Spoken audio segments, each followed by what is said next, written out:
원시 공산제 고대 노예제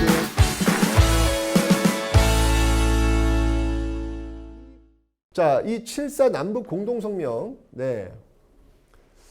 사실 이제 냉전 체제가 좀 이제 그 완화되는 어떤 그런 분위기가 있었거든요. 예, 그런 분위기 속에서 우리만 따로 갈 수는 없잖아요. 우리만 남북 대립이 될 수는 없잖아요.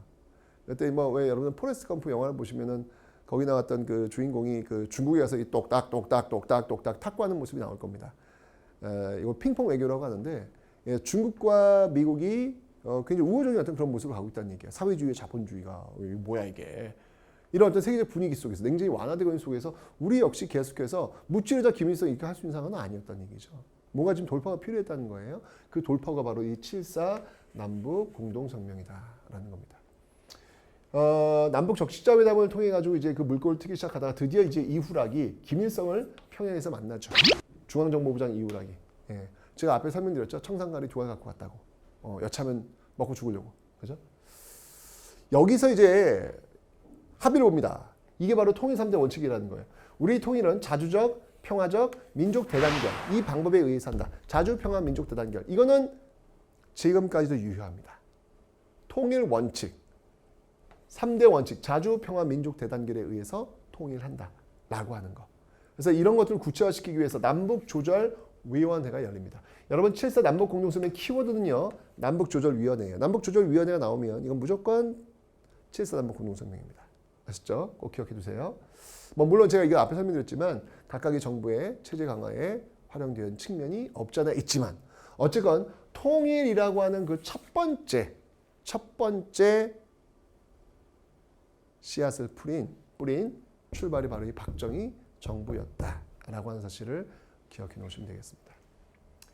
전두환 정부에서는 뭐 큰 남북의 어떤 합의를 봤던 그런 사안은 없지만 당시 이 한강이 넘쳐요. 그래서 저쪽 그 망원동 일대가 이 물 범람이 일어납니다. 그때 북한 쪽에서 동포들이 고생하니까 저 수해 물자를 지원해 주겠다는 제안이 와요. 그때도 이제 이걸 받아야 돼 말아야 돼 그지 고민하다 받습니다. 그러면서 좀 화해 분위기가 만들어지면서 최초의 남북 이산가족 상봉이 전두환 정부 때 이루어집니다. 요건 여러분들 좀 기억해 두세요. 최초의 이산가족 상봉 시험이 잘 나옵니다. 자, 노태우 정부 때입니다. 노태우 정부 때는요. 남북 기본합의서라는 것을 만듭니다. 그러니까 7.4 남북 공동성명의 원칙만 딱 만들었다면 그 원칙을 좀 더 풍부하게 만든 게 바로 이 노태우 정부 때의 남북 기본합의서예요. 남북 고위급 회담을 공식적으로 열어가지고 합의를 보는데 자 이렇게 봅니다. 자 과연 남북 관계가 어떤 관계냐? 남과 북의 관계는 어떤 관계냐? A라는 나라와 B라는 나라의 그 관계냐? 아니라는 거예요.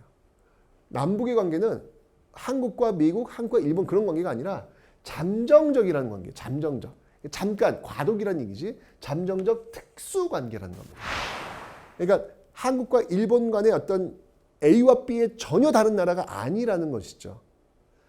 한국과 북한은 잠정적 특수관계로 규정을 했고요. 남북 간의 교류는 그럼 어떻게 받느냐? 이거는 역시 마찬가지로 나라와 나라의 교류가 아니라 민족 내부의 교류로 규정을 했습니다. 그러니까 그 7.4 남북 그 공동성명 3대 원칙에서 좀 더 풍부하게 지금 남북 관계를 규정을 하고 있는 것이죠. 그죠? 관계와 교류를. 자, 근데 특히 여러분들 이때 노태우 정부 때 유엔에 동시가입을 합니다. 이제까지 유엔 동시가입을 안 했었거든요. 유엔에 동시가입을 하고 남북 기본합의서를 맺고 한반도 비핵화 선언을 체결하는 이런 어떤 그 모습들이 있었다라는 거. 굉장히 노태우 정부 때 남북 관계가 정말 질적으로 도약하게 되는 그런 계기를 맞이했다. 이게 다 이제 박정희 정부 때였던 그 토대가 있었기 때문에 한 번 더 전진하는 거예요. 자, 그러다가 김영삼 정부 때는 할 수가 없어요. 왜냐면 이때 김일성이 이제 죽습니다. 그러면서 이제 여기는 이제 어떤 그 교류도 이루어지질 않아요. 자, 그러다가 김대중 정부 들어와가지고 이제 그 김일성의 아들 김정일이죠. 예, 김정일과의 어떤 그 관계가 이제 굉장히 좋아지는데 특히 김대중 정부의 이 햇볕 정책, 정말 당시 그 정주영 현대 그 명예회장이 그 소떼를 몰고 북한에 가요. 트럭에다가 소를 싣고. 사실 여러분들 배에다가 한꺼번에 싣고 가도 되잖아. 그지? 근데 일부러 트럭에다가 소를 싣고 DMZ를 건너서 휴전선을 건너서 들어가는 모습들. 정주영 그 현대회장이 고향이 북한이거든요. 그때 이제 소판돈을 갖고 내려와 가지고 지금 이 대한민국 현대라는 기업을 만든 거예요. 그래서 그걸 갚겠다라고 해서 그 소 한 마리 값을 정말 어마어마하게 불려가지고 트럭에 태워가지고 북으로 올라가는 모습. 드디어 금강산 바다 쪽으로 해서 금강산에 갈 수 있는 길이 열려요. 그러다가 이제 어마어마한 장면이 나옵니다. 이게 바로 6.15 남북 공동선언. 우와! 최초의 남북 정상회담이 열려요. 제가 이날 정말 너무너무 이건 역사다. 이 6.15 남북 공동선언에서는요. 남북 연합제와 북한의 낮은 단계 연방제가 비슷한 점이 있다라는 걸 인정합니다. 여러분 연합제가 뭐냐면요. 어렵지 않아요. 여러분 유럽 연합 떠올리세요. 각각의 나라들이 연합 형태로 되어 있잖아요. 그죠? 그런 식으로 남과 북이 된다. 우리는 이제 그걸 통일 방안을 얘기하고 있는 거예요. 북한은 좀 달라요. 북한은 연방제예요. 연방제가 뭐냐고요? 그거는 여러분들 미국을 떠올리세요. 미국은 연방. 아메리카라고 하는 게 이제 그 연방 주들이 모여가지고 미국이라는 나라를 만든 거잖아요. 그죠? 하나의 미국 속에 여러 연방들이 있는 거잖아요. 그죠? 유럽 연합은 좀 다르잖아. 유럽 연합은 각각의 나라들이 연합을 이루고 있는 형태고. 그죠? 북한은 연방제를 주장합니다. 우리는 연합제를 주장하고요. 근데 남한의 연합제와 북한의 낮은 단계의 연방제. 그러니까 어찌 보면 이 남한의 연합제를 낮은 단계의 연방제 형태로 볼 수 있다. 중국적으로 나중에는 연방제 가자. 이제 이렇게 얘기하는 거죠. 그래서 북한의 낮은 단계 연방제와 남한의 연합제는 공통성이 있다. 이거 뭔가 지금 합의점을 찾아 나가는 거예요. 단계를 밟아 나가겠다는 얘기죠. 그런 합의를 봤던 게 바로 6.15 남북 공동선언이다. 결국 이 6.15 남북 공동선언의 계기로 해가지고 뭐 개성공단도 열리고 뭐 지금은 문이 닫혔지만 그죠? 뭐 경의선 개통, 이산가족 상봉, 금강산 육로 관광이 또 열립니다. 아까는 해로였잖아요. 6.15 남북 공동을 거치면 이제는 육지로도.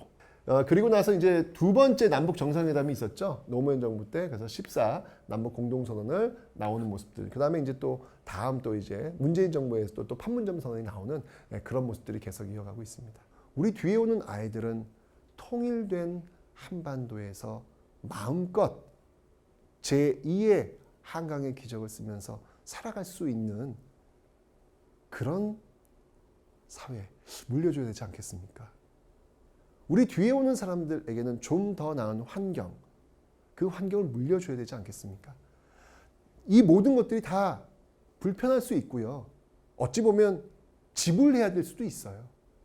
하지만 우리가 받은 게 많이 있듯이 우리도 역시 뒤에 오는 사람들에게 줘야 된다는 것이죠.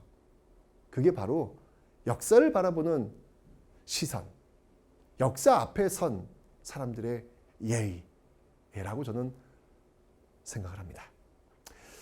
자, 한국사 능력검정 시험을 준비하기 위해서 여러분들은 저와 만나셨습니다. 여기서 끝나는 것은 아니고요. 이제 기출도 푸셔야 되고요. 또 시험 합격하시면 역사의 쓸모나 일생일문도 읽으셔야 되고요. 또 저 최태성 ETV를 통해 가지고 저와 함께 계속해서 역사를 보는 시선들을 한번 같이 공유해보는 시간 만들도록 하겠습니다. 여러분들 축하드립니다.